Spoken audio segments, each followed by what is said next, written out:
అందరము కలిపి చదువుకుందాం. చదవగలిగిన వారు ఒకసారి చేయి చూపిస్తారా? చదవగలిగిన వారు రైట్. ఒకవేళ చదువు రాకపోతే ఆ మాటలు కొంచెం పలకండి.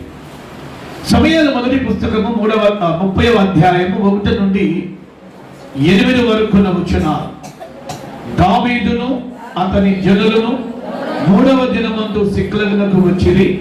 అంతలో అమాలేకీయులు దండెత్తి దక్షిణ దేశం మీదను సిక్లగు మీదను పడి కొట్టి దానిని తగులబెట్టి ఘనులనేమి అల్పులనేమి అందులోనున్న ఆడువారినందరినీ చెరపట్టుకొని చంపక వారిని తీసుకుని వెళ్ళిపోయి ఉండిరి. దావీదును అతని జనులను పట్టణమునకు వచ్చి అది కాల్చబడి ఉండుటయు తమ భార్యలను కుమారులను కుమార్తెలను చెరలోని కొనుపోబడి ఉండుటయు చూచి ఇక ఏడ్చుటకు శక్తి లేకపోవునంత బిగ్గరగా ఏడ్చిరి. ఇశ్రాయేలీయురాలైన అహినోయము కర్మేలీయుడైన నాబాలు భార్య అయిన అబీగయలు అను దావీదు 2 భార్యలను చెరలోనికి కొనిపోబడగా చూచి దావీదు మిక్కిలి దుఃఖపడెను. మరియు తమ తమ కుమారులను బట్టి కుమార్తెలను బట్టి జనులందరికీ ప్రాణము విసిగినందున రాళ్ళు రువి దావీదును చంపుదమని రెండని వారు చెప్పుకొనగా దావీదు తన దేవుడైన యెహోవాను బట్టి ధైర్యము తెచ్చుకొనెను. పిమ్మట దావీదు ఏఫోదు తెమ్మని యాజకుడగు అహీమెలెకు కుమారుడైన అబ్యాతారుతో చెప్పగా అబ్యాతారు ఏఫోదును దావీదు నొద్దకు తీసుకుని వచ్చాను. నేను ఈ దండను తరిమిన ఎడల దాన్ని కలుసుకొందునా అని యెహోవా యొద్ద దావీదు విచారణ చేయగా యెహోవా తరుము, నిశ్చయముగా నీ వారిని కలుసుకొని తప్పక నీ వారందరినీ దక్కించుకుందువని సెలవిచ్చెను. 8వ వచనం అందరము బిగ్గరగా చదువుకుందాం. నేను ఈ దండను తరిమిన ఎడల దాన్ని కలుసుకొందునా అని యెహోవా యొద్ద దావీదు విచారణ చేయగా యెహోవా తరుము, నిశ్చయంగా నీ వారిని కలుసుకొని తప్పక నీ వారందరినీ దక్కించుకుందువని సెలవిచ్చెను. తప్పక నీ వారందరినీ దక్కించుకుందువని సెలవిచ్చాను. పలకండి ఈ మాట నాతో. తప్పక. కొంచెం గట్టిగా పలకండి. తప్పక నీ వారినందరినీ దక్కించుకుందువని సెలవిచ్చెను. దేవుడి మాటలను మీ అందరి కొరకు ఆశీర్వదించును గాక. ఆమేన్. పిల్లరా, చాలా జాగ్రత్తగా ఈ మాటలను మీరు ఆలకించాలి. సమూయేలు మొదటి గ్రంథం 30వ అధ్యాయంలో ఒక ప్రాముఖ్యమైనటువంటి సంఘటన జరిగింది. ఏంటి ఆ సంఘటన అంటే, మీరు ఇటే చూస్తున్నారా? మీ దృష్టి ఎటైనా ఉందా? అమ్మా, నా వైపే చూడండి. సాతానుడు వాడు చాలా మంత్రగాడు, మాయగాడు. వాడి గురించి బైబిల్ ఏం చెప్తుందంటే వాడు దొంగ, దోచుకునేవాడు. ఏమి దోచుకుంటాడు అంటే వాక్యాన్ని దోచుకెళ్తాడు. ఏమి దోచుకెళ్తాడంటే భక్తిని దోచుకెళ్తాడు. ఏమి దోచుకెళ్తాడు అంటే విశ్వాసాన్ని దోచుకెళ్తాడు. ఇంకా ఏమి దోచుకెళ్తాడు అంటే వాక్యం మీద నీకు మనస్సు లేకుండా దోచుకెళ్తాడు. పాటలు పాడిన దాకా వాడు రాడు మన దగ్గరికి. ఆరాధన చేసిన దాకా మన మధ్యలోకి రాడు వాడు. ఎప్పుడు వాడు మన మధ్యలోకి వస్తాడు అంటే అభిషేకించబడ్డ దైవజనుడు ఎప్పుడైతే దేవుని వాక్యాన్ని బోధించడానికి నిలబడతాడో అప్పుడు వాడు రంగంలోకి వస్తాడు. ఎలా వస్తాడు? చిన్నపిల్లల రూపంలో వస్తాడు, ఏడిపించినట్టుగా. అలాగే నిద్ర రూపంలో వస్తాడు. ఇంకా ఎలా వస్తాడంటే సెల్ ఫోన్ రూపంలో వస్తాడు. దైవజనుడు వాక్యం చెప్తున్నా నీ దృష్టి అంతా సెల్ ఫోన్ మీదే. ఇంతసేపు వాక్యం విన్నాను కదా, ఏ మెసేజ్ వచ్చిందో చూద్దాం అంటే నీ దృష్టి వాక్యం మీద కెళ్ళనీయకుండా, నీ మనస్సు వాక్యం మీద కెళ్ళనీయకుండా నీ ఆలోచనలు వాక్యం మీదకి వెళ్ళనీయకుండా వాడు రకరకాలుగా పనిచేస్తాడు. అందుకనే పౌలు భక్తుడు కొరింథీ సంఘానికి పత్రిక రాస్తూ అంటాడు, మనము సాతాను తంత్రములను ఎరగని వారము కాము. వాడి పని ఏంటంటే వాక్యము నీ మనసులోకి, నీ హృదయంలోకి వెళ్ళకుండా చేయాలి. వాక్యానికి ఎంత శక్తి ఉందో నీకు తెలియదు, వాడిని అడిగితే చెప్తాడు. ఎందుకంటే వాడికి సుమారుగా 6000 సంవత్సరాల ఎక్స్పీరియన్స్ ఉంది. 6000 సంవత్సరాల ఎక్స్పీరియన్స్ ఉంది కనుక వాడు లేఖనాల యందు ప్రావీణ్యత కలిగిన వాడు. యేసు ప్రభుకే లేఖనాలను ఎత్తి చూపాడు. కాబట్టి మనందరికంటే వాక్యం ఎవరికి బాగా తెలుసు అంటే వాడికి ఎక్కువ తెలుసు. వాడికి తెలుసు వాక్యములో ఎంత శక్తి ఉందో, వాడికి తెలుసు వాక్యములో ఎంత బలం ఉందో, వాడికి తెలుసు వాక్యం యొక్క ప్రభావం ఏంటో. నువ్వు వాక్యాన్ని శ్రద్ధగా వింటే నీ బుద్ధి మారిద్దన్న సంగతి వాడికి తెలుసు. నువ్వు వాక్యం బాగా శ్రద్ధగా వింటే నీ మనసు మారిద్దన్న సంగతి వాడికి తెలుసు. నువ్వు వాక్యాన్ని జాగ్రత్తగా వింటే నీవు దేవునికి దగ్గర అవుతావన్న సంగతి వాడికి తెలుసు. అందుకే నువ్వు దగ్గరైతే దేవునికి వాడి ఆటలు సాగవన్న సంగతి కూడా వాడికి తెలుసు. అందుకే పాటలు పాడేదాకా నీ దగ్గరికి రాడు, ఆరాధన చేసేదాకా నీ దగ్గరికి రాడు. వాడు ఎప్పుడు వస్తాడు అంటే వాక్యము దగ్గర దైవజనుడు నిలబడినప్పుడు వాక్యం ఎన్నైకుండా డిస్టర్బ్ కలిగేస్తాడు. పిల్లలు కలిగే తల్లులారా, మీ పిల్లల్ని ఒక్క గంట సేపు మౌనంగా మీరు ఉంచుకోవాల్సిందిగా నేను విజ్ఞాపన చేస్తున్నా. పిల్లల వాక్యములో మనం గమనిస్తే, మనం చదువుకున్న వాక్యములో దావీదు ఇశ్రాయేలీయులకు మొదటి రాజు సౌలు. సౌలు 40 సంవత్సరాల పరిపాలనా కాలంలో సౌలు అవిధేయుడైపోతాడు. అవిధేయుడై దేవుని మాటకు లోబడని వాడై దేవునికి కోపమును దుఃఖమును కలిగించిన పనులు చేశాడు సౌలు. అలాంటి సందర్భములో ప్రవక్త అయినటువంటి సమూయేలుతో అంటాడు, సమూయేలు, సౌలు ప్రవర్తన నాకు బాధను కలిగించింది, సౌలు ప్రవర్తన నాకు దుఃఖాన్ని కలిగించింది, సౌలు ప్రవర్తన యందు నాకేమాత్రం ఇష్టం లేదు. కాబట్టి సౌలు నేను ఇక సింహాసనం తెచ్చాలని అనుకుంటున్నాను. బైబిల్ చెప్తుంది, ఆయన ఒక్కరిని హెచ్చించును, ఒకరిని తగ్గించును. ఆయన ఒక్కరిని సింహాసనం ఎక్కించును, ఒకరిని సింహాసనమును దిగజేస్తాడు. పిల్లల సౌలు ప్రవర్తనలో మార్పు రావటాన్ని బట్టి దేవుడు దావీదును దేవుడు రాజుగా చేయాలని కోరిక కలిగి ఉంటాడు. తన మనస్సులో ఉన్న కోరికను దావీదుకు చెబుతాడు. జాగ్రత్తగా మీరు వినాలి. దావీదు గురించి అంటాడు, సమూయేలుతో నా హృదయానుసారుడు అంటాడు, నా ఉద్దేశములన్నీ ఇతని ద్వారా నేను నెరవేర్చుకుంటానంటాడు, నేను కోరుకున్నవాడు ఇతడే అంటాడు. సమూయేలు మొదటి గ్రంథం మీరు చదివితే చాలా అద్భుతమైనటువంటి విషయాలు దావీదు గురించి రాయబడ్డాయి. అలాంటి దావీదుని దేవుడు సమూయేలు ద్వారా ఇశ్రాయేలీయులకు 2వ రాజుగా అభిషేకించిన తరువాత, అభిషేకించిన వెంటనే దావీదు రాజు అవ్వలేదండి. జాగ్రత్తగా వినాలి. సమూయేలు ఎప్పుడైతే తన తల్లిదండ్రుల ఎదుట, అన్నదమ్ముల ఎదుట దావీదుకు అభిషేకం చేస్తాడో, అభిషేకం చేసిన 16 సంవత్సరాలకి దావీదు ఇశ్రాయేలు మీద రాజు అవుతాడు. నా ప్రియుడా, ఈ 16 సంవత్సరాల మధ్యలో చాలా శ్రమల గుండా దావీదు వెళ్ళవలసి వచ్చింది. అభిషేకించబడిన తర్వాత వెంటనే కిరీటాన్ని పొందుకోలేదు, వెంటనే సింహాసనం ఎక్కలేదు, వెంటనే రాజవస్త్రాలు ధరించుకోలేదు. ఎప్పుడైతే సమూయేలు ద్వారా తనకు అభిషేకం చేయబడిందో ఆనాటి నుండి ఇశ్రాయేలీయుల ఆ రాజస్థానంలోనికి వెళ్ళే వారికి 16 సంవత్సరాలు పీరియడ్. ఆ 16 సంవత్సరాల కాలంలో ఎన్నో శ్రమలు గుండా వెళ్ళాడు, ఎన్నో కష్టాలు గుండా వెళ్ళాడు, ఎన్నో పోరాటాలు గుండా వెళ్ళాడు, ఎన్నో ప్రాణాపాయములు గుండా వెళ్ళాడు. తన సొంత పిల్లనిచ్చినటువంటి మామ ద్వారా 22 సార్లు హత్యాయత్నానికి గురయ్యాడు దావీదు. వింటున్నారా?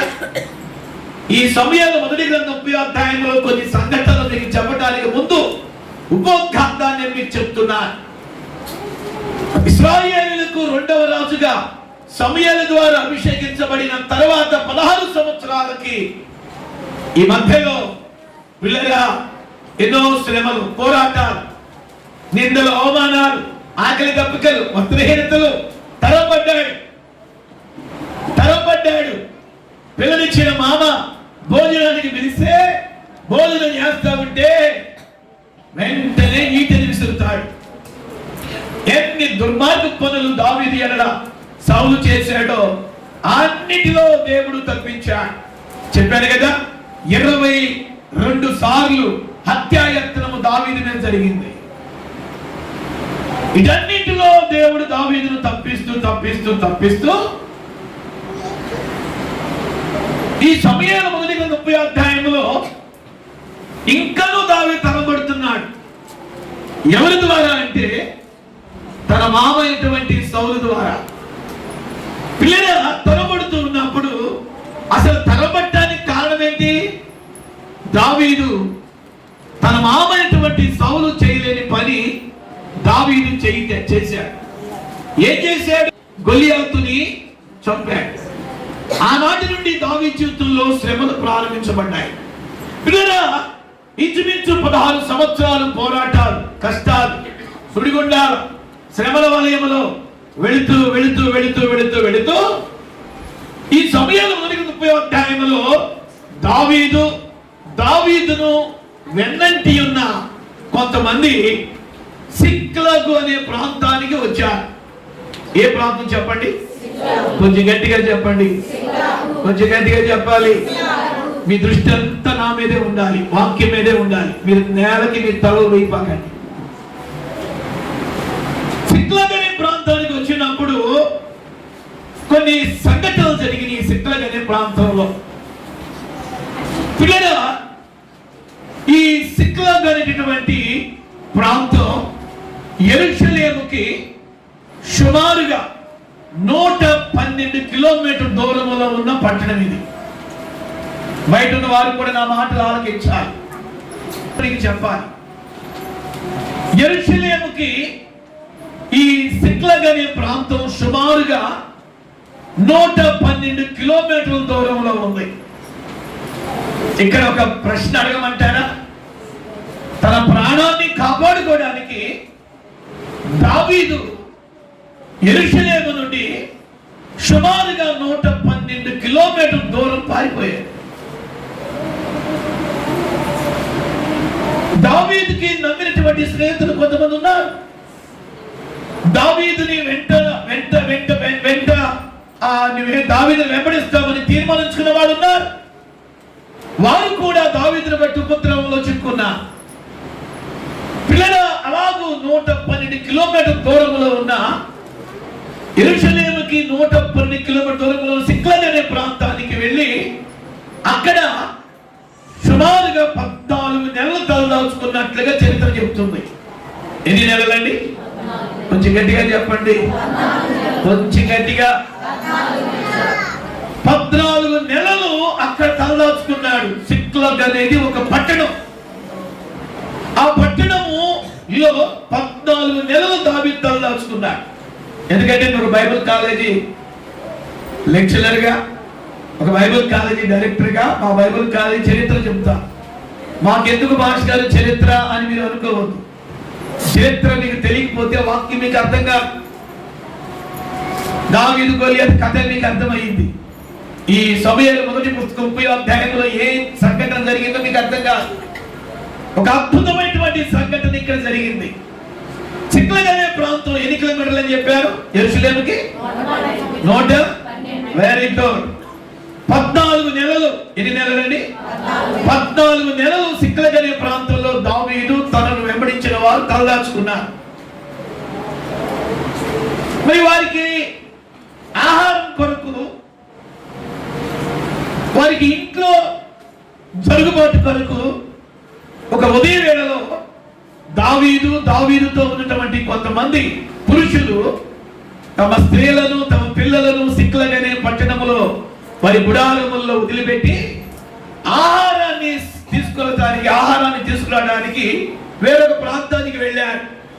ఉదయాన్నే వెళ్ళారు. వెళ్ళి సాయంత్రం వస్తూ ఉండే లేకి అల్లంత దూరంలో పొగ కనబడింది. అరే ఏంటి పొగ, ఏంటి మంట? ఉదయం వెళ్ళేటప్పుడు మన భార్యలను, మన పిల్లలను, మన యొక్క సమస్త సంపాదన కూడా మనం ఆ గుడారంలో పెట్టాం కదా, ఏంటి ఇక్కడ పొగ వచ్చేస్తుంది, ఏంటి మంటలు, అసలు ఏంటి నిర్మానుష్యంగా ఉంది అని ఆందోళనతో కలవరంతో పరిగెత్తుకుంటూ వచ్చి పిల్లరా చూస్తే వారి భార్యలు కనబడలేదు, వారి పిల్లలు కనబడలేదు.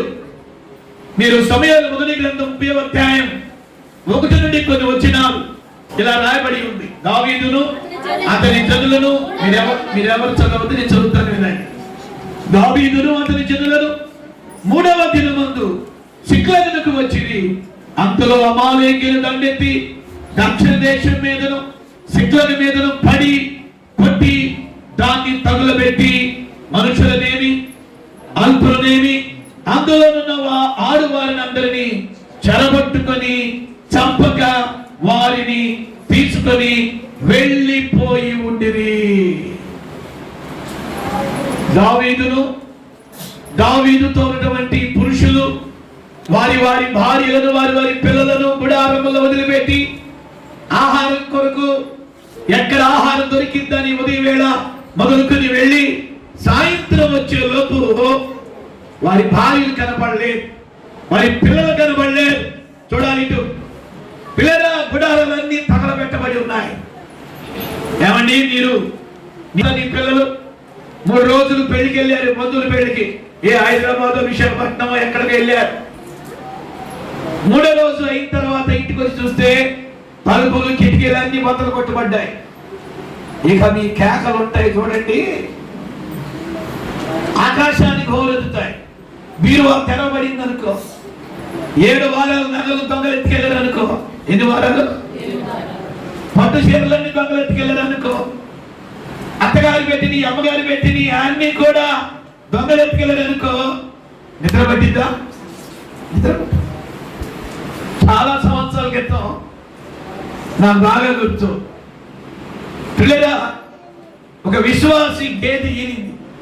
ఏమినింది? గేదె ఈనితే అది ఈనేటప్పుడు దూడను కానీ చచ్చిపోయింది. ఏదో మొత్తానికి అడ్డం తిరిగి చచ్చిపోయింది.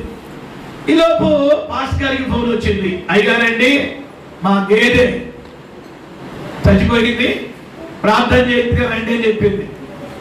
వెళ్ళేలోపు మనిషి చచ్చిపోయినంత దారుణంగా ఎడుతుందండి గేదె చచ్చిపోతే. అనుకున్నాను, అరే గేదె చచ్చిపోతేనే ఇలా కేకలు పెట్టుకుని జుట్టు పోసుకుని బట్టలు దించుకుని ఎడుతుంది, అదే మనిషి పోతే యేసు రక్తమే. చెప్పండి హల్లెలూయా. గేదె చచ్చిపోతేనే మాయదారి దేవుడు అని దేవుని నానా రకాలుగా తిట్టి భక్తిని పోగొట్టుకుంటున్న విశ్వాసం. పిల్లరా, ఇలాంటి సందర్భంలో దావీదు తన పరివారందరూ, తనతో ఉన్న వారందరూ వారి భార్యలు లేని ఉండటం చూసి, వారి పిల్లలను ఎవరో ఎత్తుకెళ్ళి ఉండటం చూసి ఉదయం వెళ్ళేటప్పుడు సందడి సంతోషం. టాటా చెప్పిన పిల్లలు, ఏమండి జాగ్రత్తగా వెళ్ళండి అని చెప్పిన భార్యలు సాయంత్రం వచ్చి గుడారాల్లో చూడగానే గుడారాలన్నీ కాల్చబడ్డాయంట. బైబిల్ చెప్తుంది, పిల్లరా అమాలేకీయులు దండెత్తి దక్షిణ దేశం మీదను సిక్లగు మీదను పడి కొట్టి దాన్ని తగలబెట్టి మనుషులనేమి అల్పులని అందులోనున్న ఆడవారిని అందరినీ చెరబట్టుకుని చంపక వారిని తీసుకుని వెళ్ళిపోయింది. సిక్లగ్ అనే పట్టణంలో దావీదు జనుల మీదకు దాడి జరిగింది. జాగ్రత్తగా వినాలి. దావీదు యొక్క కుటుంబీకుల మీద దాడి జరిగింది. ఇది ఎవరి దాడి అంటే బైబిల్ చెప్పగానే చెబుతుంది, అమాలేకీయులు దాడి చేసిరి. సిక్లగులో తల దాచుకుంటున్న దావీదు పనివారి మీదను, దావీదు భార్యల మీదను, దావీదు కుటుంబీకుల మీదను ఎవరు దాడి చేశారని బైబిల్ చెప్తుంది అంటే అమాలేకీయులు. దావీదు కాలములనే కాదు, ఇశ్రాయేలీయుల కాలములో కూడా ఈ అమాలేకీయులు ఉన్నట్లుగా బైబిల్ చెప్తుంది, చరిత్ర చెప్తుంది. ఈ అమాలేకీయులు ఎవరి వంశానికి చెందిన వారు అంటే, యాకోబుకి ఇద్దరు కుమారులు పుడతారు. ఒక కుమారుడు యాకోబుకి కాదండి, ఇస్సాకు కుమారులు ఎవరండి? యాకోబు, ఏశావు. యాకోబుకి 12 మంది కుమారులు, ఒక కుమార్తె. అయితే ఈ యొక్క అమాలేకీయులు ఎవరి సంతతి అంటే ఏశావు సంతతి. చెప్పాలి, ఎవరి సంతతి అండి? ఆ మాట పలకండి, ఎవరి సంతతి అండి? ఏశావుకి ఒక కుమారుడు పుడతాడు, అతడికి అమాలేకు అని పేరు పెడతాడు. అమాలేకి వంశానికి మూల పురుషుడు అమాలేక్ అన్నమాట. ఈ అమాలేకీయులు ఎక్కడి నుంచి వస్తారు అంటే, ఆ యొక్క అమాలేకు సంతతి నుండి వచ్చినటువంటి వారే అమాలేకీయులు. నా ప్రియమైనటువంటి దేవుని బిడ్డలారా, ఏశావు యొక్క కుమారుడులో ఒకరి పేరు అమాలేకు. అమాలేకు నుండే అమాలేకీయుల వంశం వచ్చిందని చరిత్ర చెబుతుంది. వీరు ఇశ్రాయేలీయులకు చాలా బాధను కలిగించారు, చాలా కష్టాన్ని కలిగించారు, చాలా ఇబ్బందిని కలిగించారు. ఈ చరిత్ర అంతా చెబితే మనకు టైం చాలదు. కానీ పిల్లల, ఇక్కడ దావీదు కాలంలో కూడా ఈ అమాలేకీయులు పక్కలో బలిమై కూర్చున్నారు ఇశ్రాయేలీయులకు. అందుకే దేవుడు మోషే కాలంలో చెప్తాడు, అమాలేకీయులతో తరతరముల వరకు యుద్ధము అంటాడు. పిల్లల, ఈ రోజు కూడా సంఘములో ఆత్మ సంబంధమైన అమాలేకీయులు ఉన్నారన్న సంగతిని నేను జ్ఞాపకం చేస్తున్నాను. ఆనాడు మోషే కాలంలో ఉన్నారు, వారు ఇశ్రాయేలీయులకు పక్కలో బలిగా తయారయ్యారు. దావీదు కాలంలో కూడా దావీదు కుటుంబీకులకు మిక్కిలి బాధను, దుఃఖాన్ని కలిగించిన వారుగా ఈ అమాలేకీయులు ఉన్నారు. ఈ రోజు కూడా దేవుని సంఘములో మనకు కనబడకుండా ఈ శత్రువు అయినటువంటి అమాలేకీయులు పనిచేస్తున్నారు. మీరు వాక్యం మీద మీ మనసు పెడితే చాలా విషయాలు రాత్రి ప్రభు మీతో మాట్లాడతాడు. శరీర సంబంధమైన అమాలేకీయులు ఆ దినాల్లో ఇశ్రాయేలీయులకు బాధని, దుఃఖాన్ని, కన్నీళ్లను తెప్పించారు. ఈనాడు కూడా ఆత్మ సంబంధమైన అమాలేకీయులు ఉన్నారు. బైబిల్ చెప్తుంది, ఎవరయ్యా ఈ ఆత్మ సంబంధమైన అమాలేకీయులు?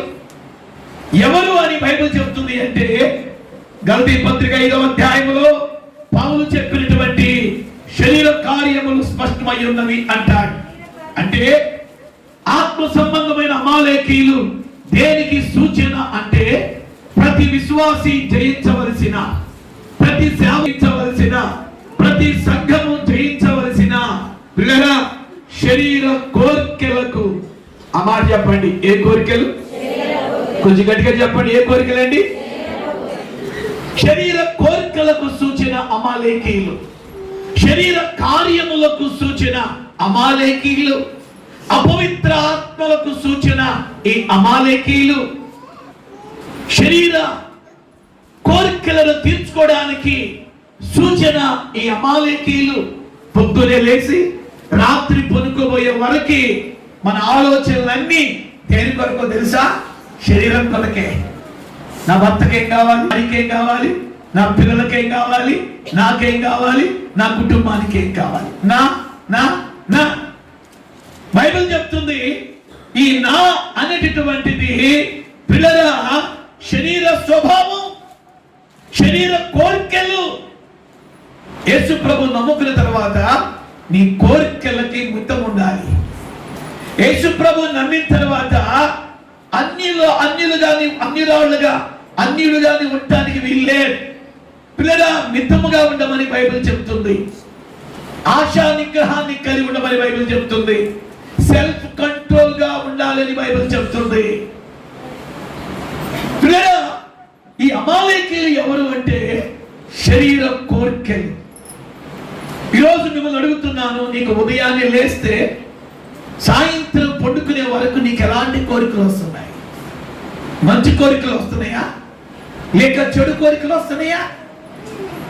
ఈరోజు చాలా మందికి ఏమి తిందుమా, ఏమి త్రాగుదుమా, ఏమి ధరించుకుందుమా, శరీరాన్ని గురించే.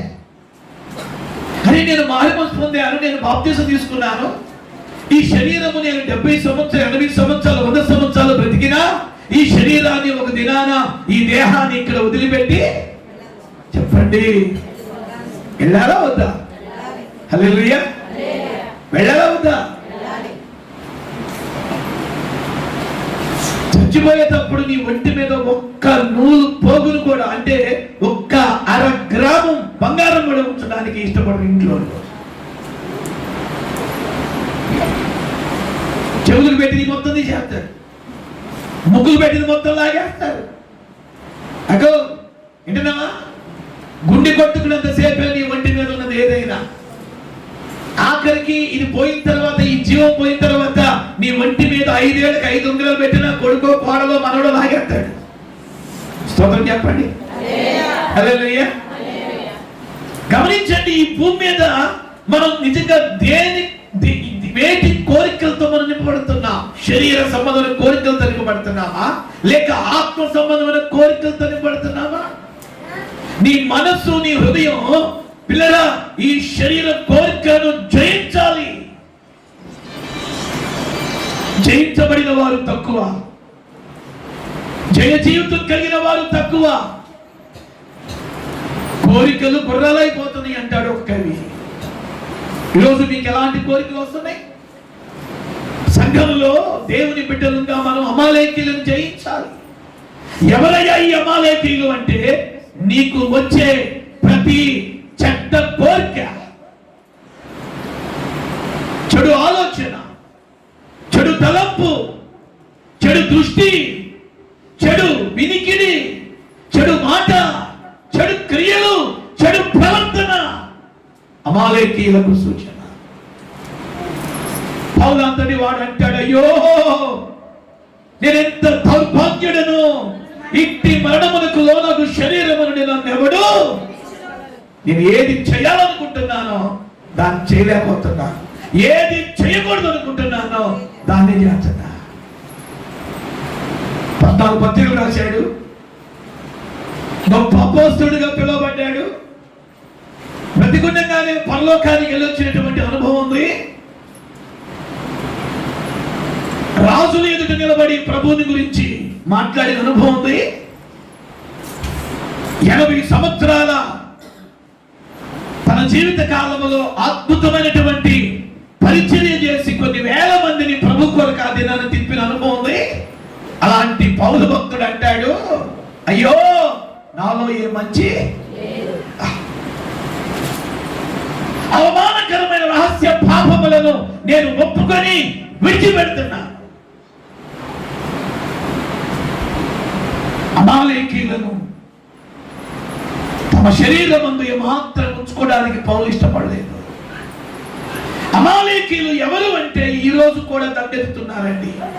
ఆనాడు ఇశ్రాయేలు దండెత్తారు. ఆనాడు దావీదు కాలంలో దావీదు కుటుంబీకుల మీద, దావీదు ప్రజల మీద దండెత్తారు.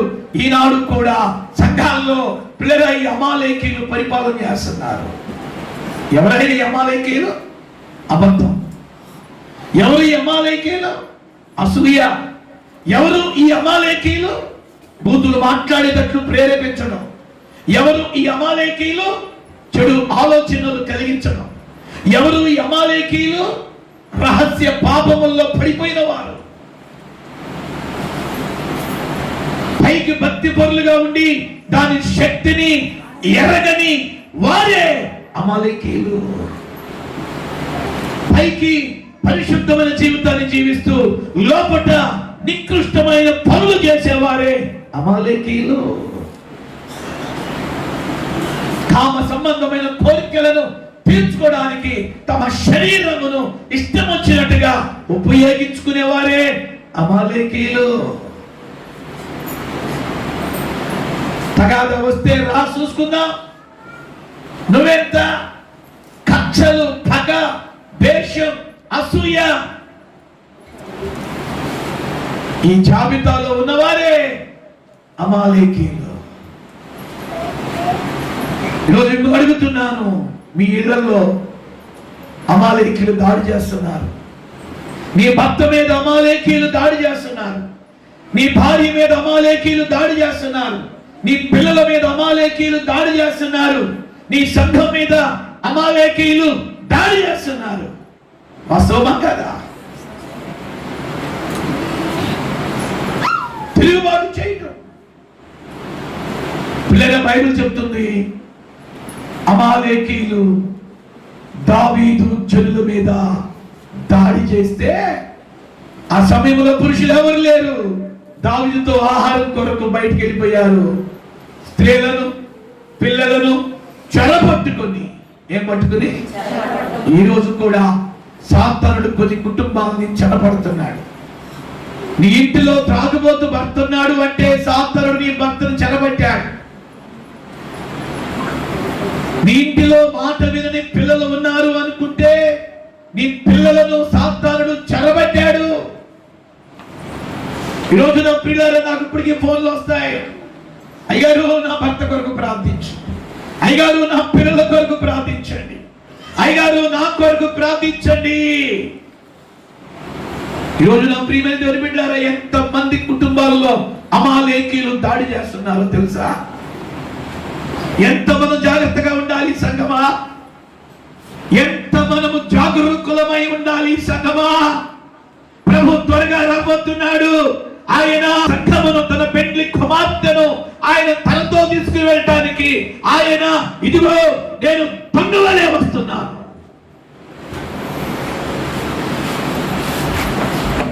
ఎందుకు ఈ ఉపవాస కూడికలు? ఎందుకండి 3 దినాలు కడుపు మార్చుకుని పాస్టర్ గారు మీ కొరకు కడుపు మార్చుకుంటారు. మీరు ఎంతమంది నిజంగా ఉపవాసం ఉన్నారో నాకు తెలియదు. మీలో ఎంతమంది యథార్థంగా ఉపవాసం ఉన్నారో నాకు తెలియదు. ఎంతమంది ఉపవాసం ఉండి ఉప్మాలు వచ్చారో నాకు తెలియదు. ఏంటి, నేను రక్షణ పొందిన కొత్తలో 40 దినాలు 70 దినాలు 100 దినాలు అట్లా బాగా ఉపవాసం ఉండేవాడిని. మా మమ్మీ నా మీద ఎక్కువ ప్రేమానికి, మీ పాస్ గారికి తెలుసు, రే చిన్నడా 2 రోజులైందిరా నువ్వు అన్నం తిని, ఈ ఒక్క అరటి పండు అన్న తినరా. ఏ పండు? మా నేను నిర్ణయించుకున్నాను తినకూడదు. బైబుల్ ఏమో రాయబడిందా? రాయబడిందమ్మా, ఉపవాసము నిష్ఠగా ఉండాలి. అరటి పండు తింటూ గాడులు తింటూ స్తోత్రం చెప్పరా, ఏం తింటూ పిల్లలా కఠిన ఉపవాసం. యేసు ప్రభు 40 దినాలు ఆయన ఎంత కఠిన ఉపవాసం ఉన్నాడండి. ఉపవాసం పేరు చెప్పుకుని కొన్ని సంఘాల్లో విశ్వాసులు చేసే విన్యాసాలు అన్ని కాదు. స్తోత్రం చెప్పండి గట్టిగా, హల్లెలూయా. ఒకరోజు పాస్టర్ గారు అన్నాడంట, అమ్మా మీ ఇంట్లో 3 రోజులు ఉపవాస ప్రార్థన పెడతా. ఉదయాన్నే లీటర్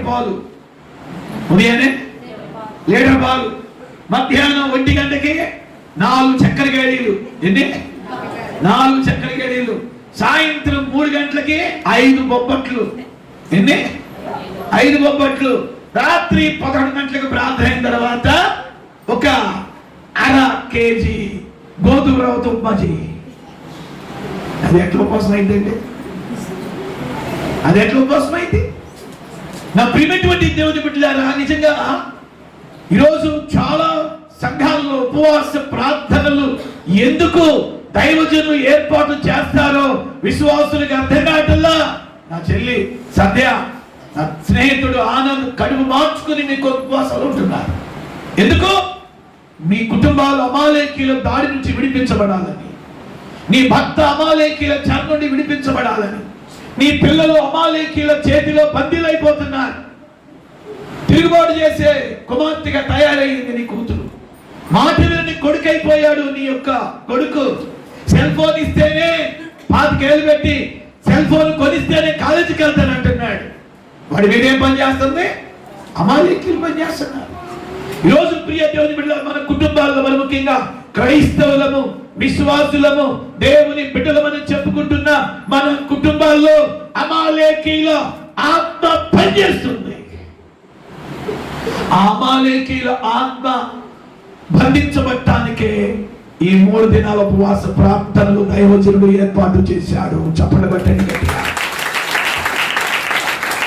హల్లెలూయా, హల్లెలూయా.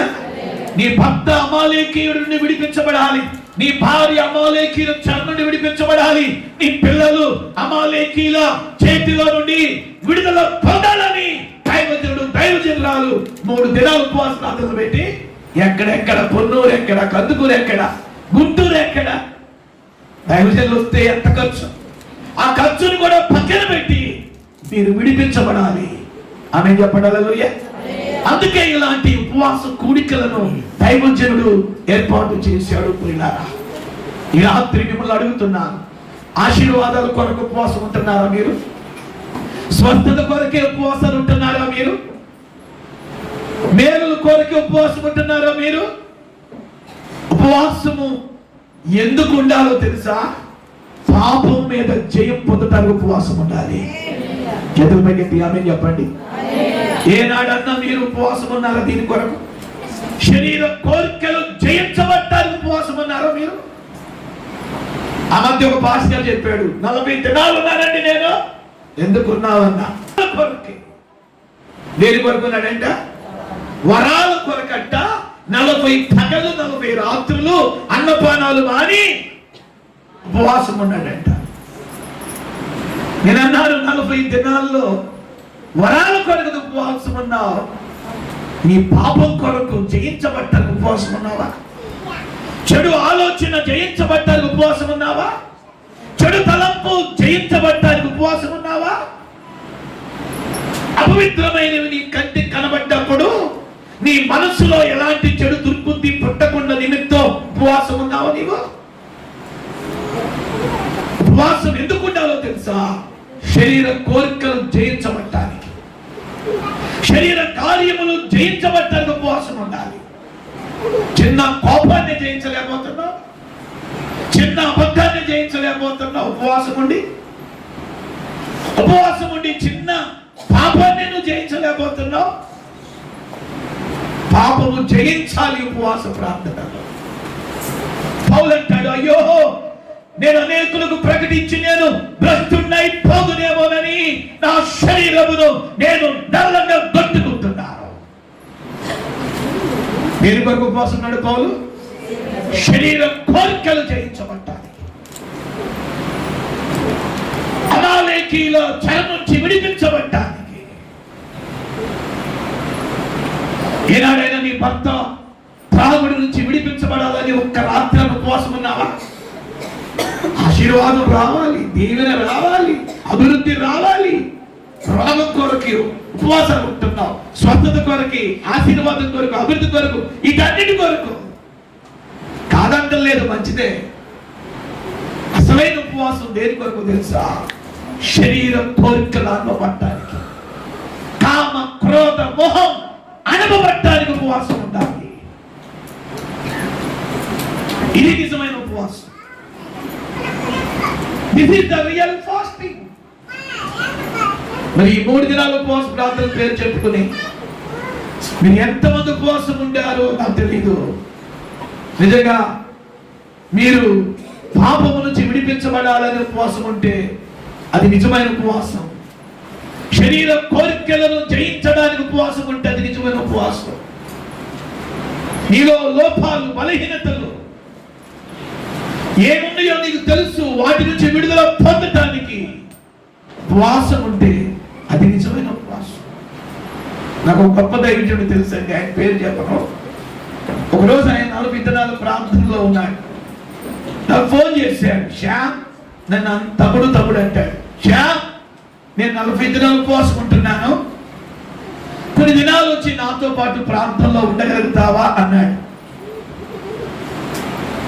ఏ టైంలోనైనా నువ్వు కూడా స్పీకర్గా వెళుతున్నావు కాబట్టి నీకు బైబిల్ కాలేజెస్ ఉన్నాయి, నువ్వు వీలు చూసుకుని నీ కార్యక్రమాలు బిజీగా ఉంటావు, కానీ నువ్వు నాతో కలిసి ఒక 3 దినాలైన ప్రార్థనలో ఉండగలుగుతావా?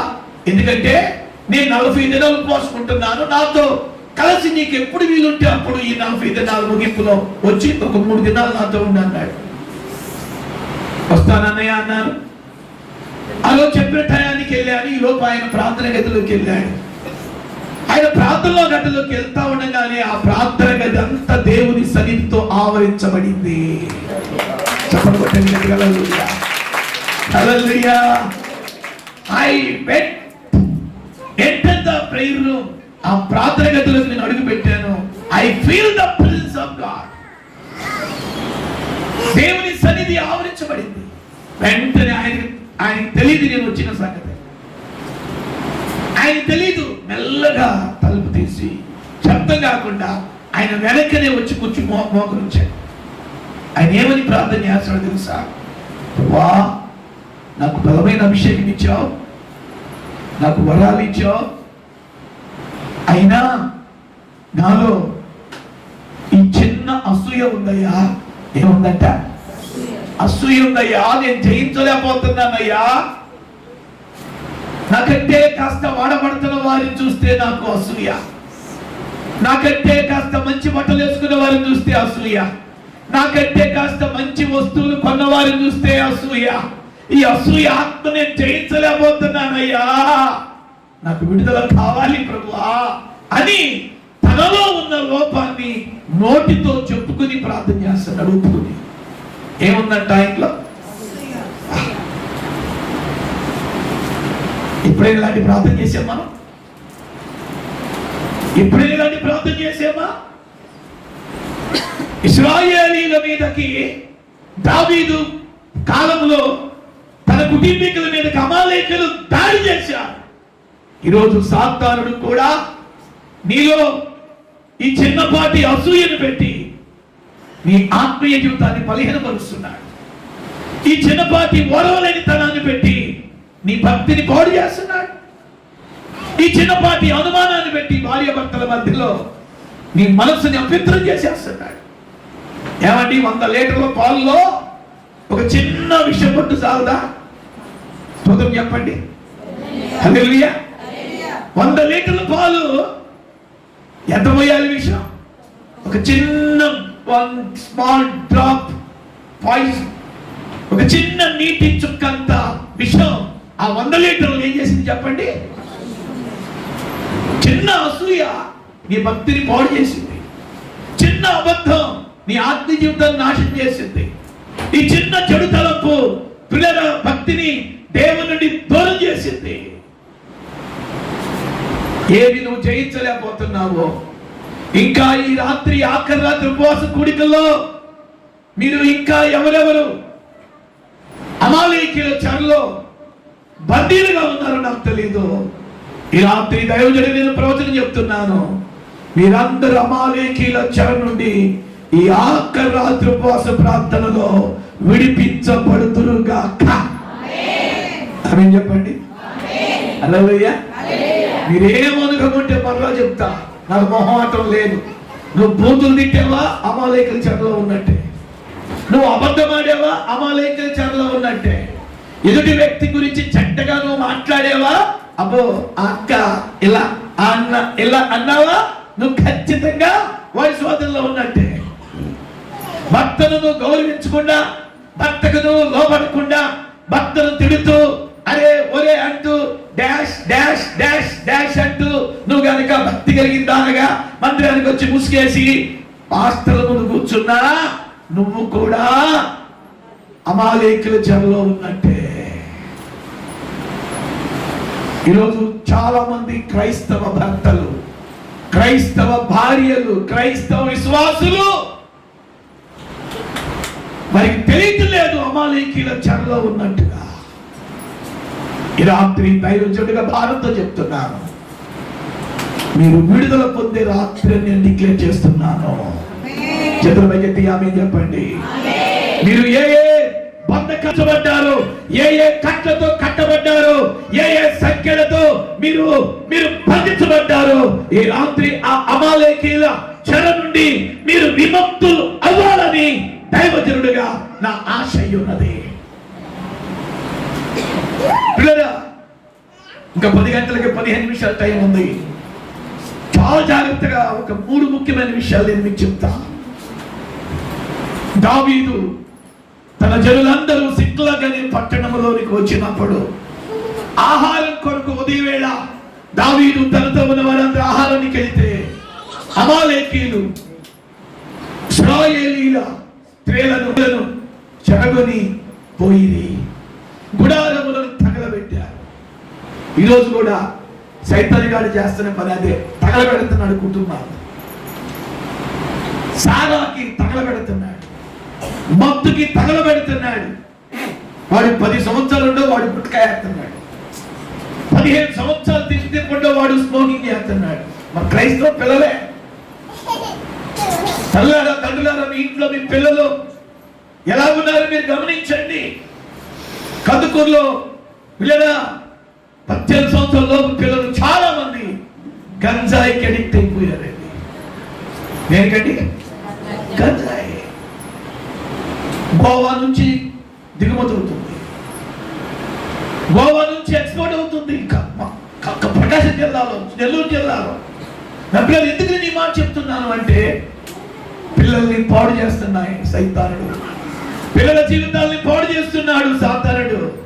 మన క్రైస్తవ పిల్లలే నీకు తెలియకుండానే, అమ్మా నానా నీకు తెలియకుండా నీ బిడ్డలు అమాలేకీల చెరలో బందీలైపోతున్నారు.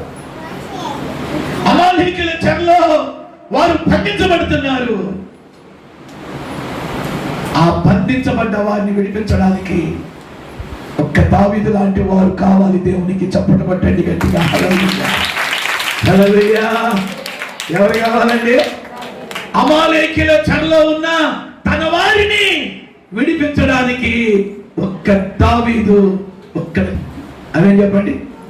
ఈ చిన్నపులి వారిలో ఆల్మోస్ట్ చాలా కుటుంబాలు సాతాను స్వాధీనంలో ఉన్నాయి, సాతాను ఏలుబడిలో ఉన్నాయి. పిల్లరా, అమాలేకీల చెరలో బంధించబడిన కుటుంబాలు ఉన్నాయి. పిల్లరా, అమాలేకీల చెరలో ఉన్న కుటుంబాల్లో ఏముండేదో తెలుసా? భార్య భర్తల మధ్య గొడవలో. చెప్పాలి, ఏముండింది భార్య భర్తల మధ్యలో? గొడవలో. భర్త పని చేద్దామంటే భార్యను, బైబిల్ చెప్తుంది అక్కయ్యలు జాగ్రత్తగా వినాలి, భార్య భర్తకు లోబడాలి. ఆమె చెప్పండి. హల్లెలూయా. భార్య భర్తకు ఏం చేయాలి? లోబడాలని ఉందా? అట్లా కడెత్తమని ఉందా? లోబడమని ఉందా? అప్పుడు తిరగేయమని ఉందా? స్తోత్రం చెప్పరే. హల్లెలూయా చెప్పండి. హల్లెలూయా. ఆ మధ్య విజయవాడ నుంచి ఒక తమ్ముడు ఫోన్ చేశాడు, పొద్దున్నే వీడియో కాల్ చేశాడు, తల కట్టుకున్నాడు. ఏంట్రా బాబు అన్నా? అన్నయ్య అన్నయ్య అంటున్నాడు వెనక నుండి. ఇదిగో నువ్వు చెప్పావా? సైగ చేస్తుంది. ఏంట్రా? అన్నయ్య అంటాడు, అడు చూస్తాడు, అన్నయ్య అంటాడు, చూస్తాడు. ఏమైంది చెప్పరా? రాత్రే ఏమైంది?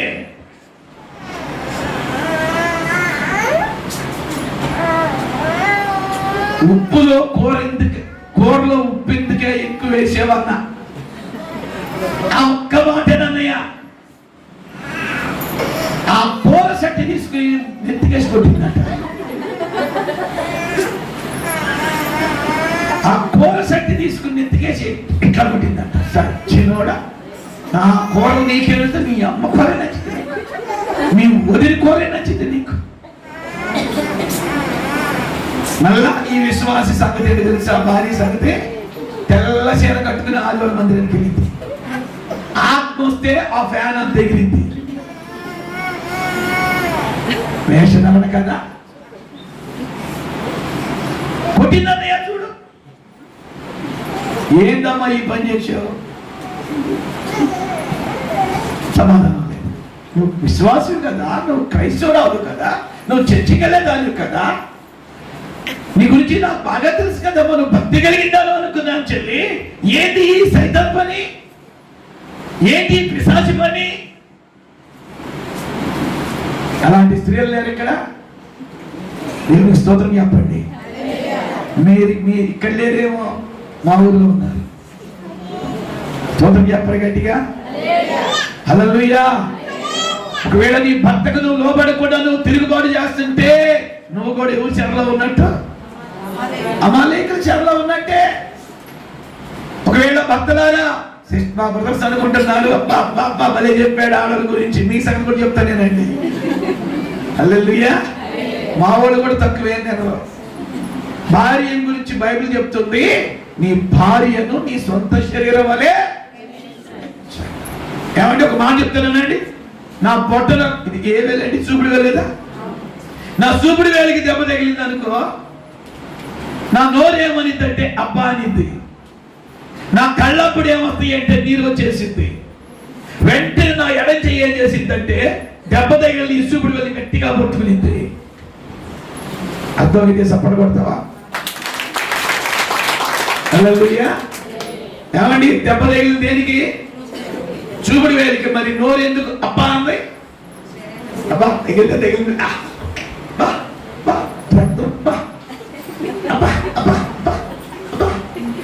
ఇంతే కాదు, ఇంకెక్కువగా దెబ్బలే ఉండేదా? ఈ చిన్నగా అప్ప పెద్దగా ఏమైతే అనిద్దా నోరు, దెబ్బ తగలటం ఆలస్యం. అబ్బా ఏమంటే దెబ్బ దాకా వెళ్ళావు, చిన్న గోరు లెగిస్తే ఎట్లా ఉండేది? ప్రాణం వెలువలాంటిది. నా పెద్ద కూతురు తిన్న చదువుతుంది, తనకి 7:30 కల్లా క్యారేజ్ చేయాలి. కిచెన్లోకి వెళ్ళి బాస్టం గదిలో తాలింపు వేస్తుంటే ఆ తాలింపు ఆ నూనె వచ్చి చింది మొహాలు పడింది. అబ్బా అందు క్యాగేసింది. నేను అప్పుడు ప్రేయర్లో ఉన్నాను, ఏంటా అబ్బా అంది అని నేను చర్చ పరిగెత్తుకుంటూ వస్తుంటే ఇట్లా నలుపుకుంటుంది. రతన ఏమైంది ఏమైంది ఏమైంది అంటే, పాపం అంత బాధల వల్ల నేనేమైనా అనుకుంటానేమో, నా పిల్లలు ఏమైనా అనుకుంటారేమో. ఏం లేదండి ఏం లేదండి ఏం లేదండి. తర్వాత మధ్యాహ్నం చెబుతుంది, ఇంత పెద్ద పొద్దు లేచిందండి. ఏంటిది అంటే, ఉదయం పాపకి తాలింపు వేస్తుంటే కాలిన నూనె చిందండి. అదే చిందిన దానికి అంత కాకేసినప్పుడు పిల్లల బొట్టన వేలుగు దెబ్బ తగిలితే నోరు అబ్బా ఉంది, కళపడి పడి పడి పడి పడి నీళ్ళు వచ్చేసింది. ఎడం చెయ్యాలి దెబ్బ తగిలి చెయ్యి ఏం చేసింది? కుటుంబంలో భార్య స్థానం కూడా అంతే. నీ సొంత శరీరం వల్ల నీ భార్యను ప్రేమించమని బైబిల్ చెప్తుంది.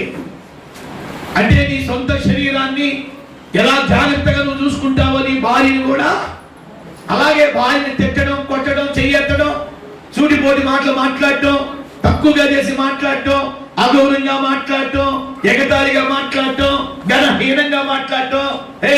కొంతమందికి భర్తలకి భార్యను ఎలా పిలవాలో కూడా తెలియదు. మీ ఇంటికాడ ఏం పిలుస్తారో నాకు తెలియదు. నా బైబిల్ గ్రంథంలో అబ్రహాము గురించి మీరు ఎప్పుడన్నా యజమాని అన్నారా? ఆ మధ్య చాలా కాలం క్రితం చిల్లకల్లని ప్రాంతంలో మీటింగ్ లో వాక్యం చెప్పడానికి వెళ్తే అయ్యారండి మా ఆయన కొరకు ప్రార్థన చేస్తారా అందో, కానీ పంజాబ్ డ్రెస్ చేసుకొచ్చింది. రామ ప్రార్థన చేస్తారు పిలువ అంటే వెంటనే కేకేస్తుంది, రాజేష్ రాజేష్ అని కేకేస్తుంది. నేను అనుకున్నాను కొడుకునేమని కేకేస్తాను. రాజేష్ అంటే వాడు 1/2 కిలోమీటర్లు పరిగెత్తుకుని లోపుతూ ప్యాంటు జారిపోతూ పరిగెత్తుకుంటూ వచ్చాడు. నేను అన్నాను, అమ్మా ఎవరమ్మా మీ బ్రదరా? లేకపోతే లేదన్నా మా హస్బెండ్. ఏ బెండ్ అంట? బెండ్ ఏమని పిలుస్తుంది? రాజేష్. ఇంకా నేను కొంతమంది అరే ఎవరే ఈ డైలాగులు మనకు దూరం అగును కాక. అలాగే మీరు డైలాగులు కనుక భర్తలు కొడితే, లేక భార్యలు కనుక మీరు కొంతమంది ఎంత దరిద్రమైన లాంగ్వేజ్ మాట్లాడతారు, అలాంటి మాటలు మాట్లాడిన మీరు ఎవరి చెరలో ఉన్నట్టు రావాలి. ఎవరి చెర? బైబిల్ చెప్తుంది యజమానుడా అని పిలిచిందంట అబ్రహాముని. ఎవరు? మీరేమని పిలుస్తున్నారో నాకు తెలియదు. స్తోత్రం చెప్పండి. మీరేమని పిలుస్తారు? ఇంటికాడ రేపు పొద్దున కూడా ఉంటాను, మీ ఇంటికి వచ్చి అడుగుతాను మీ బ్రదర్స్. స్తోత్రం చెప్పండి. హల్లెలూయా.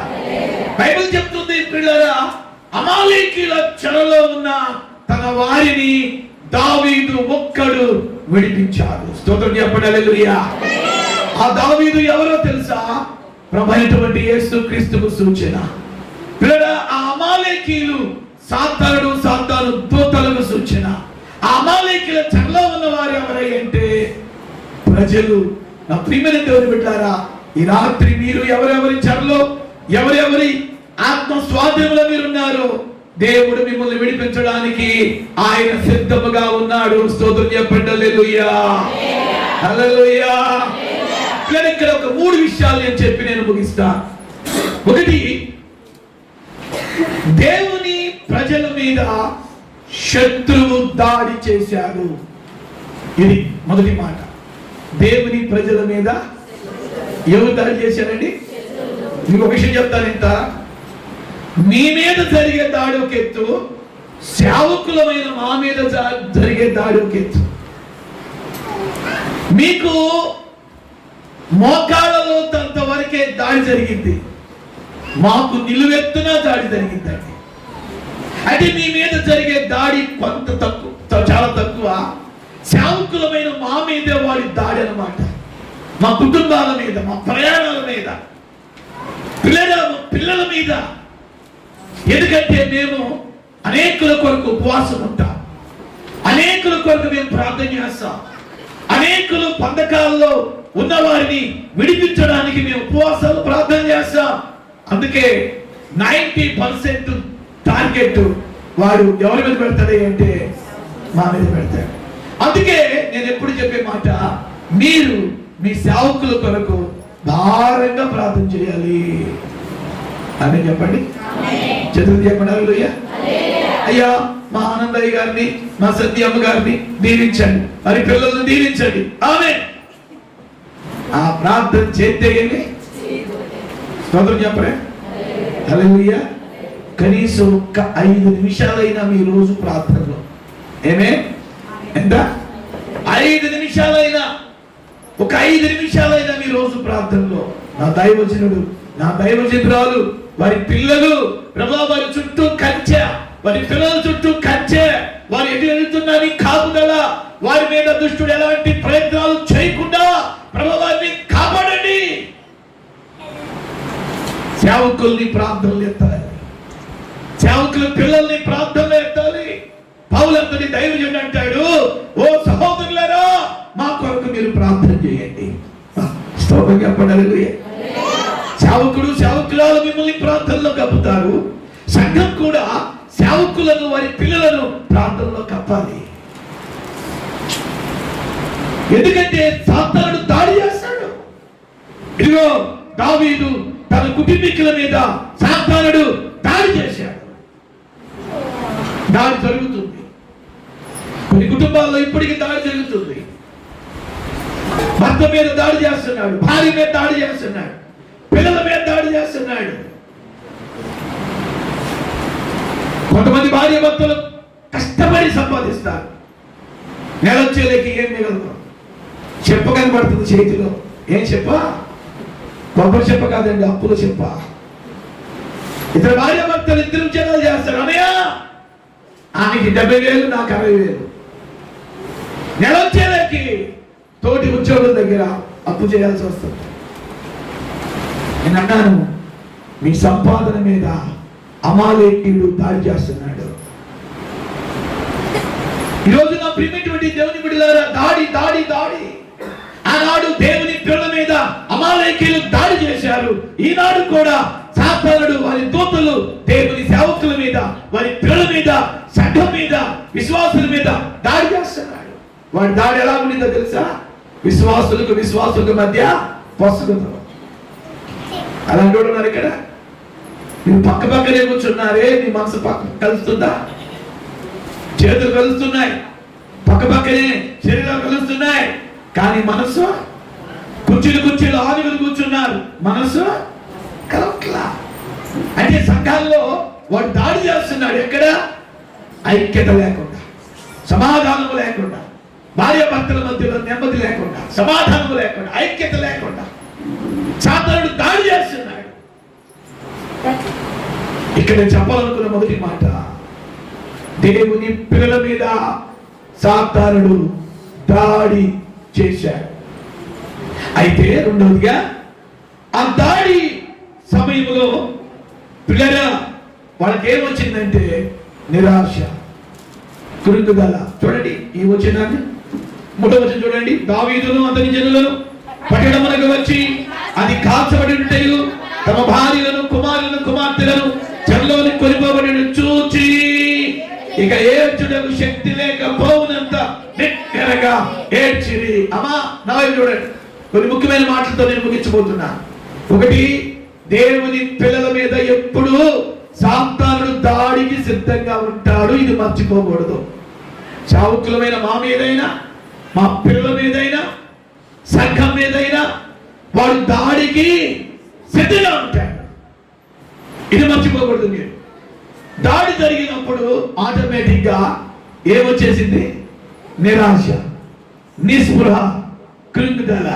ఏమంటే దావీదు భార్యలను, పిల్లలను, తన పరివారి యొక్క భార్యలు, పిల్లలందరినీ కూడా అమాలేకులు చెడగొట్టుకుని వెళ్ళటం చూసి దావీదుకి ఏమొచ్చిందంట?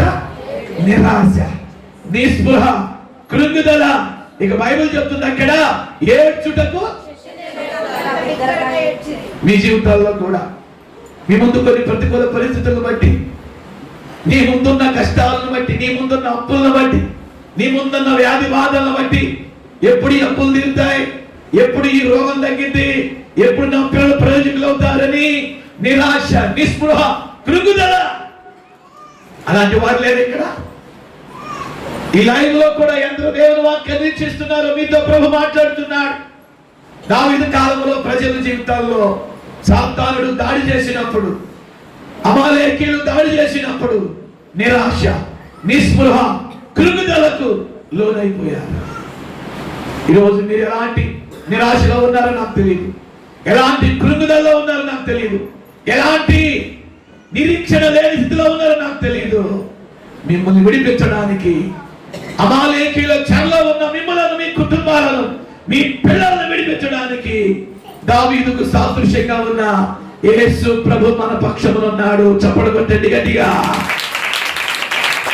హల్లెలూయా, హల్లెలూయా. అలాంటి నిరాశ, నిస్పృహ మధ్యలో ఇశ్రాయేలీయులు వెళ్ళిపోయారు. మూడో మాట చెప్తే, అక్కడ నాయకుడు ఎవరు వాళ్ళకి చెప్పాలి. నాయకుడు ఎవరు వాళ్ళకి? ఇశ్రాయేలీయుల ప్రజలకి నాయకుడు ఎవరండి? దావీదుని తనతో ఉన్నవారు అర్థం చేసుకోలేదు. చేతులెత్తి అర్థం చెప్పండి. ఏం చేసుకోలేదంట? అప్పుడు వరకు దావీదా, ఓ నువ్వు ఇది, నువ్వు అది, ఓ నువ్వు గొప్పవాడివి, నువ్వు పరాక్రమం కలిగిన వాడివి, నువ్వు బలవంతుడివి, ఆహో ఓహో అన్న నోరులే ఇప్పుడేం చేసి, అరే మన భార్యలు, మన పిల్లలు, మన సంపద అంతా కూడా శత్రువులు కొల్లగొట్టుకుని వెళ్ళటానికి కారకుడు ఈ. అప్పుడు వరకు పొగిడి నోరే ఇప్పుడేమంటుంది? దావీదుని బట్టే కదా మనకి కష్టం, దావీదుని బట్టే కదా మనకి శ్రమ. కొంతమంది కొన్ని కుటుంబాల్లో భార్య భర్తలు అంటారు, నిన్ను చేసుకునే కాడ నుంచే నా జీవితం ఇలా తగలగింది. వేరేంటే కథ ఉంది. స్తోత్రం చెప్పరా? ఒక అంటాడు భర్త, అన్నా దీన్ని చేసుకోకపోతే నా స్టార్ ఎక్కడికో వెళ్ళేదండి అన్న. ఎక్కడికెళ్ళేదంట? ఆ అక్క అనేది, అన్నా ఈడి చేసుకోకపోతే నేను ఆ స్టార్ ఎక్కడికో వెళ్ళిపోయేది. ఆ కూడా ఏం తక్కువ తిన్నా. అంటే కొన్ని కుటుంబాల్లో భార్య భర్తలు ఒకళ్ళు లింగించుకుంటారు. లేదా దైవ నిర్ణయం కాకుండా ఒక వ్యక్తిని నీకు భర్తగా దేవుడు ఇవ్వడు, ఒక వ్యక్తిని నీకు దేవుడు భార్యగా ఇవ్వడు. ఒక వ్యక్తి నీకు నల్లోడైనా, తెల్లోడైనా, ఎర్రోడైనా, పొట్టోడైనా, పొడుగొట్టడైనా భర్తగా, భార్యగా నీ జీవితంలోనికి వచ్చాడు అంటే, వచ్చింది అంటే దైవ చిత్తం ఉన్నట్టే. కొంతమంది అండి వారికి దేవుడిచ్చిన భాగస్వాములు బట్టి తృప్తి చెందరు. అందుకే పక్క చూపులు చూస్తారు, పక్క మార్గాలకు వెళ్తా ఉంటారు. బంగారం లాంటి భర్త, బంగారం లాంటి భార్య, బంగారం లాంటి పిల్లలు తృప్తి పడరు. పక్క చూపులు, పక్క మార్గాలు, ఒకరినొకరు దెబ్బ పడుచుకోవటం. నిన్ను చేసుకున్నాకే నేను ఇలా తయారయ్యా, నిన్ను చేసుకున్నాకే నేను ఇలాగా దేవాలా తీసా. స్తోత్రం చెప్పరా? హల్లెలూయా. అలాగే మీలో ఎవరైనా ఉంటే అది మీకు తోడమగును గాక. చేతుల పైకెత్తి ఆమేన్ చెప్పండి. హల్లెలూయా. పిల్లరా, ముగింపులోకి వస్తున్నాను. పిల్లరా, నాయకుడిని ఇప్పుడు పొగిడిన నోరే ఏమంటుందంటే, దావీదుని బట్టే కదా మనకి శ్రమ. ఇప్పుడు దావీదునే మనం ఏం చేద్దాం? ఇక్కడ ఒక మాట చెప్పి నేను ముగింపు మాటలకు వస్తా. సంగమా, కొన్ని పర్యాయాలు ఆ దావీదు స్థానంలో మీ దైవజనుడు ఉంటాడు.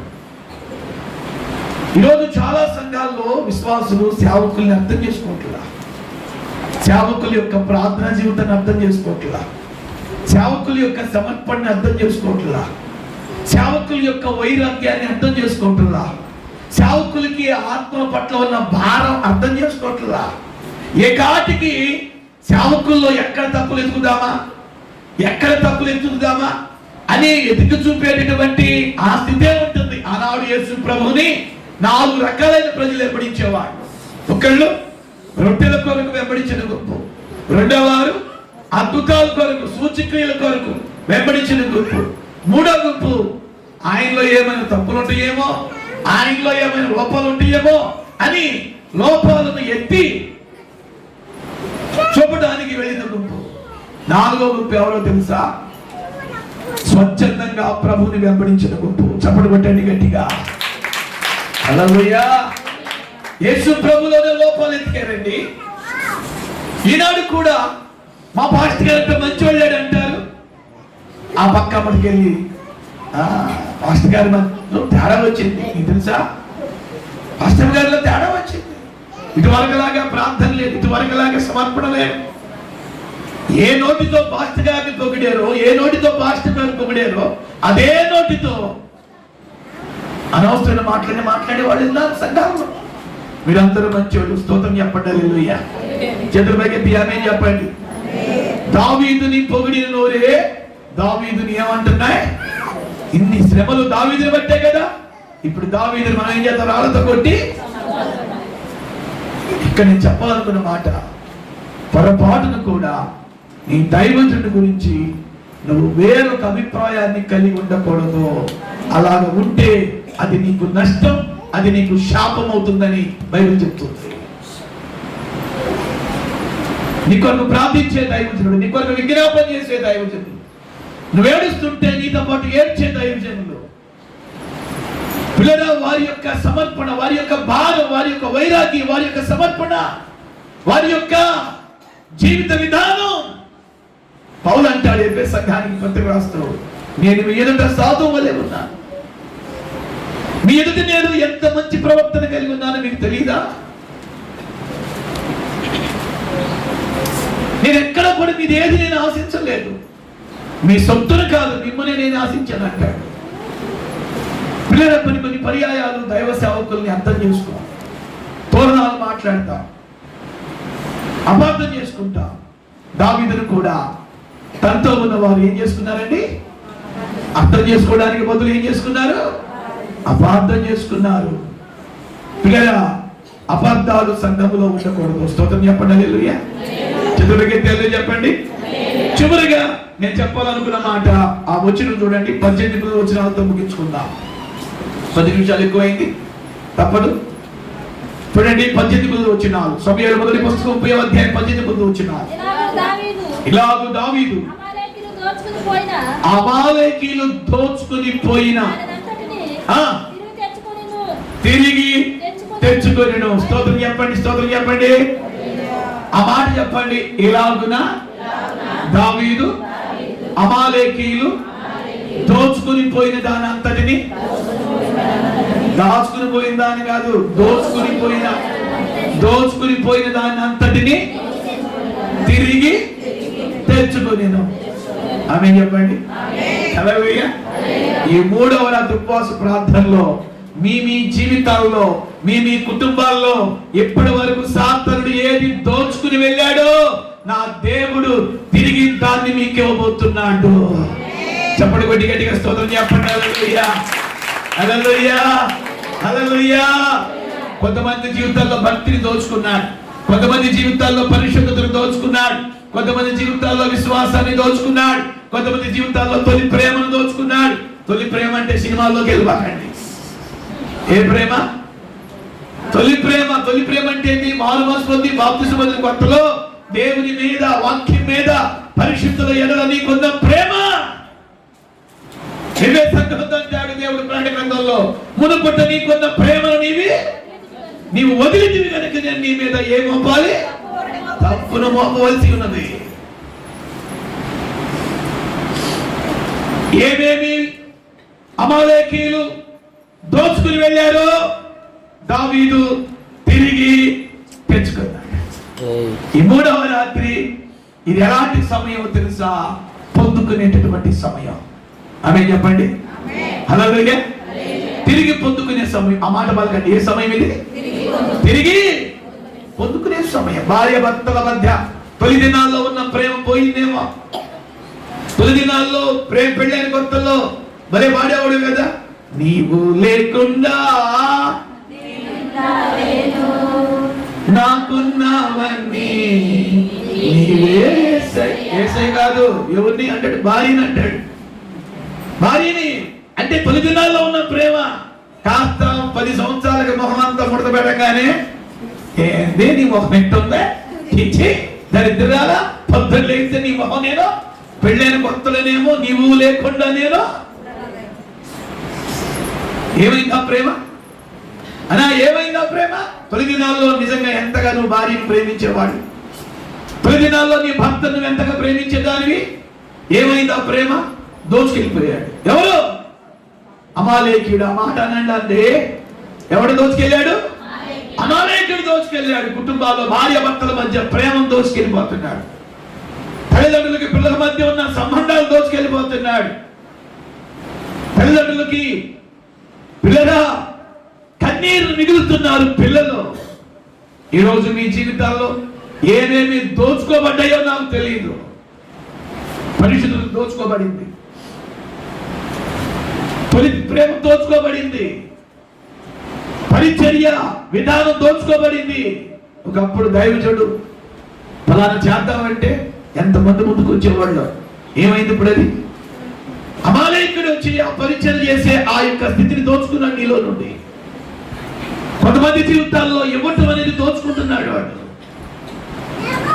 ఎందుకో పాస్టర్ గారికి అది ఉంది కదా, ఇది ఉంది కదా, ఇంకేది మనం ఇచ్చేది అంటే దైవ సేవకుల యొక్క ఆశీర్వాదాన్ని చూసి కూడా ఓర్వలేనటువంటి వారు ఉన్నారండి.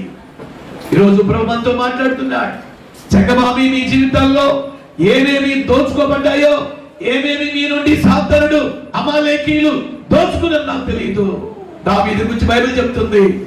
దావీదు జనుల నుండి ఏమేమి దోచుకోబడ్డాయో దావీదు తిరిగి వాటిని ఏం తెచ్చుకున్నాడు? ఏం చేశాడు? స్తోత్రం చెప్పండి. కొంతమంది జీవితాల్లో ప్రార్థన దోచుకున్నాడు.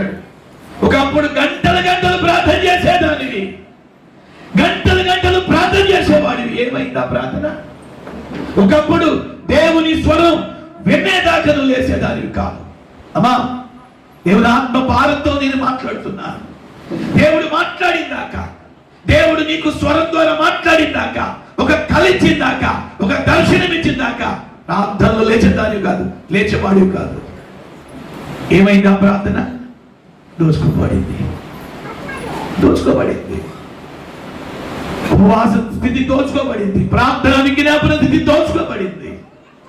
యోహాను సువార్త 10వ అధ్యాయంలో ప్రభు చెప్తున్నాడు, వాడు దొంగ, దోచుకునేవాడు. అమాలేకీయులు ఏటేటిని దోచుకెళ్ళారో చెప్పండి. ఇప్పుడు దావీదు తిరిగి స్తోత్రం చెప్పండి. హల్లెలూయా. ఎంతమంది తిరిగి సంపాదించుకోవడానికి సిద్ధంగా ఉన్నారు మీ జీవితాల్లో? ఇష్టపడుతున్నారండి? తల వంచండి. ప్రార్థనలో ఉందా? తల వంచండి, తల వంచండి. తిరిగి తిరిగి దేవుడు ఇవ్వడానికి సిద్ధంగా ఉన్నాడు. ఈరోజు మీ జీవితాల్లో, కొంతమంది జీవితాల్లో భార్య భర్తల సంబంధాలు దొంగిలించబడ్డాయి.